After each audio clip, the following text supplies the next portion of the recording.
Hansel et Gretel.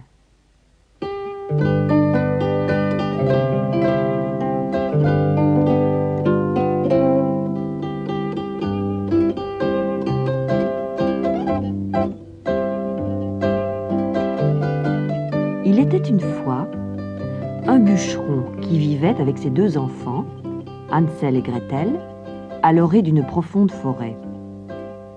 Après la mort de leur mère, le brave homme s'était remarié, mais sa nouvelle femme n'aimait pas les 2 enfants. Tous les jours, le bûcheron s'en allait couper du bois dans la forêt. Il travaillait dur, mais était très pauvre. Si pauvre qu'il n'avait guère les moyens de nourrir sa famille. Et lorsqu'une grande disette s'abattit sur le pays, il ne put même plus acheter de quoi manger. Une nuit, alors qu'Hansel et Gretel étaient couchés, le bonhomme dit à sa femme : « Qu'allons-nous devenir ? Comment pourrons-nous nourrir nos enfants alors que nous n'avons plus rien pour nous-mêmes ?»« J'ai une idée, » répondit-elle. « Demain, nous emmènerons les enfants au cœur de la forêt, et là, nous les abandonnerons. Ils sont jeunes et forts, ils n'ont qu'à se débrouiller tout seuls. » Horrifié, le bûcheron leva les bras au ciel. « Mes enfants, seuls dans la forêt, dévorés par des bêtes sauvages, comment pourrais-je les abandonner ?»« Alors, nous mourrons de faim tous les 4, » fit sèchement la mégère. Les 2 époux se disputèrent un long moment, mais la femme était si dure et si entêtée que le malheureux finit par céder. Cependant, Hansel et Gretel avaient été réveillés par le bruit de la querelle et avaient tout entendu. Gretel, effrayée, se mit à pleurer. Mais son frère lui chuchota pour la consoler : « N'aie pas peur, je sais ce que nous ferons demain. »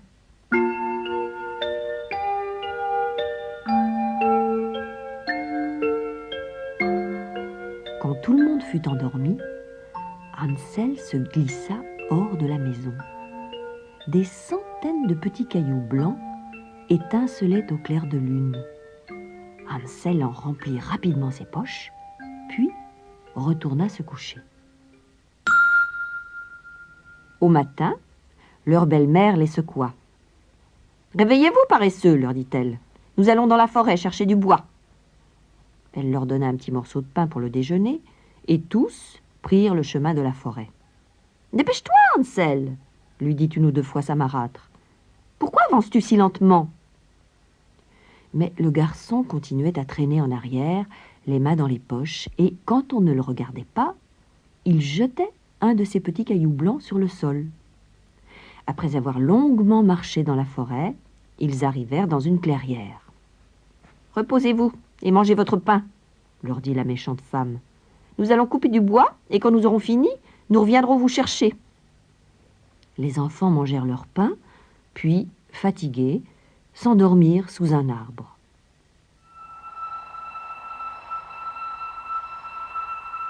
Quand ils s'éveillèrent, il faisait nuit noire, et ils étaient tout seuls. Gretel se mit à pleurer et dit : « Comment allons-nous sortir du bois ? Jamais nous ne retrouverons le chemin de la maison. » Sans mot dire, Hansel lui montra les petits cailloux blancs qui brillaient au clair de lune. Il prit sa sœur par la main, et tous 2 rentrèrent sans hésiter jusque chez eux. C'est leur père qui leur ouvrit la porte. Il n'en crut pas ses yeux. Ses chers petits étaient là, devant lui. Il les serra sur son cœur, ravi que la vilaine ruse de sa femme ait échoué. Mais elle se contenta de leur jeter un regard furieux et les envoya se coucher. « Ne te réjouis pas trop vite, » dit-elle à son mari. « Demain, nous retournerons dans la forêt. Et cette fois, ils n'en reviendront pas. » Mais les enfants étaient encore éveillés et avaient entendu la conversation. Aussi, quand toute la famille fut couchée, Hansel se glissa hors de son lit pour aller chercher les cailloux blancs.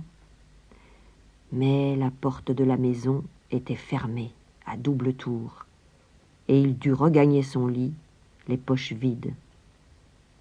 Le lendemain, leur belle-mère les réveilla pour retourner dans la forêt. « Hansel !» cria-t-elle. Tu porteras le pain de votre déjeuner. » Tout comme la veille, Hansel lambina derrière les autres, et quand on ne le regardait pas, il arrachait de petits bouts de pain de la miche et les jetait à ses pieds. Après une très longue marche, ils parvinrent tout au cœur de la forêt. « Asseyez-vous et mangez votre pain pendant que nous coupons du bois, » ordonna-t-elle aux deux enfants. Mais Hansel avait émietté toute la miche, et ils s'endormirent le ventre creux.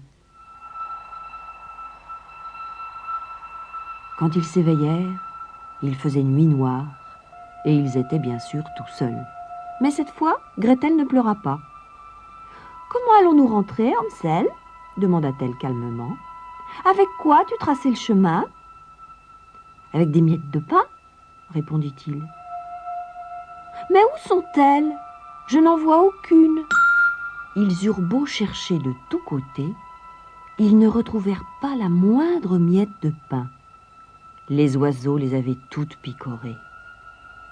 Hansel et Gretel se blottirent l'un contre l'autre au pied d'un arbre et s'endormirent. Au-dessus de leur tête, les oiseaux chantaient tristement. « Nous avons mangé les miettes des enfants, mais nous ne savions pas que c'était un chemin. C'est notre faute s'ils sont perdus. » Et ils couvrirent les enfants endormis de feuilles mortes pour les protéger du froid.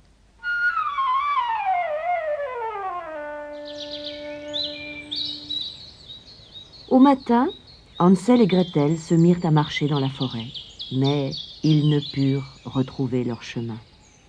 À force de marcher et de marcher encore, ils finirent par arriver dans une clairière au milieu des arbres.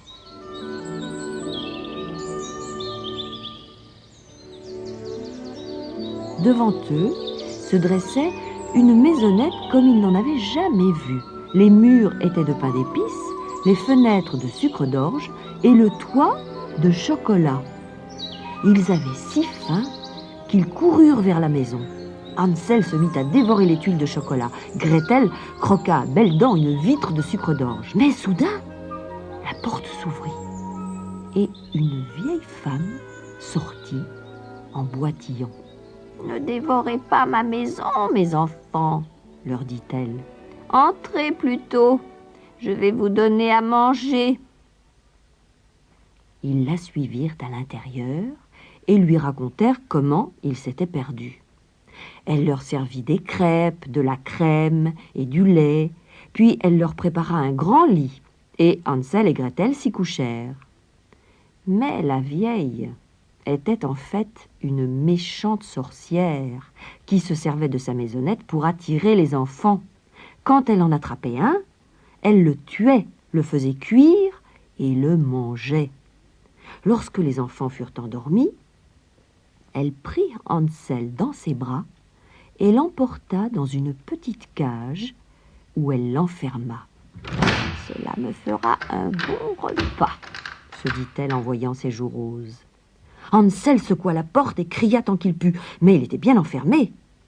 Quant à Gretel, la vieille la secoua pour la réveiller et lui cria « Debout, paresseuse, va chercher de l'eau et prépare un bon repas pour ton frère. Quand il sera bien gras, je le mangerai. » Chaque matin, la vieille allait à la cage. « Passe ton doigt entre les barreaux que je vois si tu es assez gras, » disait-elle à Hansel. Mais Hansel avait remarqué que la vieille voyait très mal, et tous les jours, il lui tendait, au lieu de son doigt, un petit os de poulet. Elle le tâtait et grognait. « Tu es encore trop maigre, jamais je ne pourrai te faire rôtir. » Un jour pourtant, elle se décida. « Puisque tu n'es pas assez gras pour être rôti, dit-elle, je vais te faire bouillir pour mon dîner. » Elle appela aussitôt Gretel. « Mets une grande marmite d'eau à bouillir. L'eau doit être très très chaude. Et prépare aussi le four. Nous y ferons du pain. » En fait, la sorcière pensait faire rôtir Gretel pour la manger en même temps que son frère à son dîner. Je ne sais pas si le four est assez chaud, demanda Gretel au bout d'un instant. Venez voir. Petite sotte, gronda la sorcière, je vais vérifier moi-même. Elle se mit à quatre pattes devant le four et y entra la tête. Alors, Gretel l'y poussa tout entière et referma vivement la porte. Une fumée pourpre s'en échappa. Mais Gretel courait déjà libérer son frère. « La sorcière est morte !» cria-t-elle. « Sauvons-nous vite de cette horrible forêt !»« Attends un peu, dit Hansel. Nous pouvons rentrer à la maison les mains vides. Père n'a pas de quoi nous nourrir. » Dans le coffre de la sorcière, ils trouvèrent des perles et des pierres précieuses. Ils en remplirent leurs poches, puis ils cassèrent de grands bouts de la maisonnette. Ils firent un traîneau du toit de chocolat et mirent dessus toutes les bonnes choses qu'ils pouvaient emporter. Ils marchèrent longtemps dans la forêt, traînant derrière eux leurs provisions, et les oiseaux leur montrèrent le chemin. Lorsqu'ils arrivèrent, leur père, fou de joie, les serra dans ses bras. Il n'espérait plus les voir revenir. Quant à sa cruelle épouse, elle était morte pendant leur absence. On fit une grande fête pour leur retour, et tout le village se régala des restes de la maison de la sorcière. Grâce aux perles et aux pierres précieuses que Hansel et Gretel avaient rapportées, tous leurs soucis prirent fin. Ils vécurent toujours heureux et de leur vie n'eurent plus jamais faim.